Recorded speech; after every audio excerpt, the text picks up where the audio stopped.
নমস্কার বন্ধুরা, রেখার রন্ধনে আপনাদের সবাইকে স্বাগত জানাই। আজকে আমি দই ইলিশের রেসিপি নিয়ে আপনাদের সামনে হাজির হলাম। চলুন তবে দই ইলিশ বানানো যাক। এখানে আমি ইলিশ মাছে নুন, হলুদ আর সর্ষের তেল মাখিয়ে 10 মিনিট রেখে দিয়েছিলাম। আমি একটা স্টিলের টিফিন কৌটো নিয়ে নিয়েছি। এতে 150 গ্রাম ফ্যাটানো টক দই দিয়ে দেবো।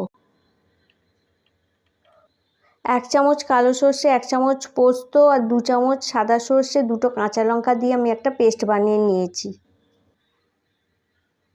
আগে থেকে করে রাখা পেস্টটা আমি দইতে দিয়ে দেবো।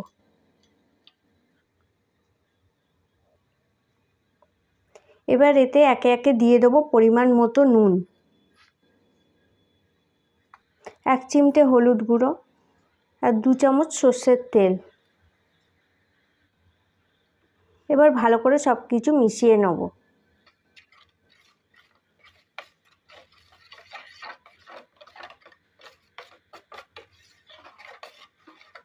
ইলিশ মাছগুলো আমি একে একে দইয়ের মিশ্রণে মাখিয়ে নেব।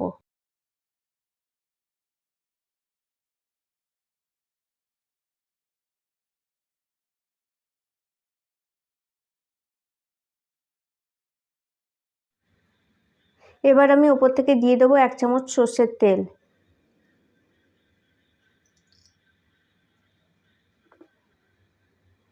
আর দিয়ে দেবো 2টো চেরা কাঁচা লঙ্কা।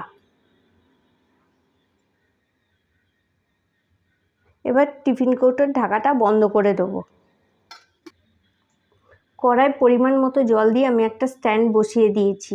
এবার টিফিন কৌটোটা স্ট্যান্ডের ওপর বসিয়ে দেবো।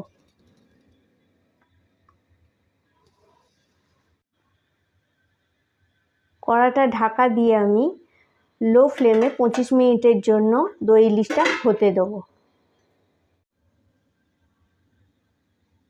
দই ইলিশ আমার তৈরি হয়ে গেছে। রেসিপিটি ভালো লাগলে প্লিজ আমার চ্যানেলটিকে সাবস্ক্রাইব করবেন আর ভিডিওটি লাইক ও শেয়ার করবেন এবং কমেন্ট করে জানাবেন যে রেসিপিটি কেমন লাগলো।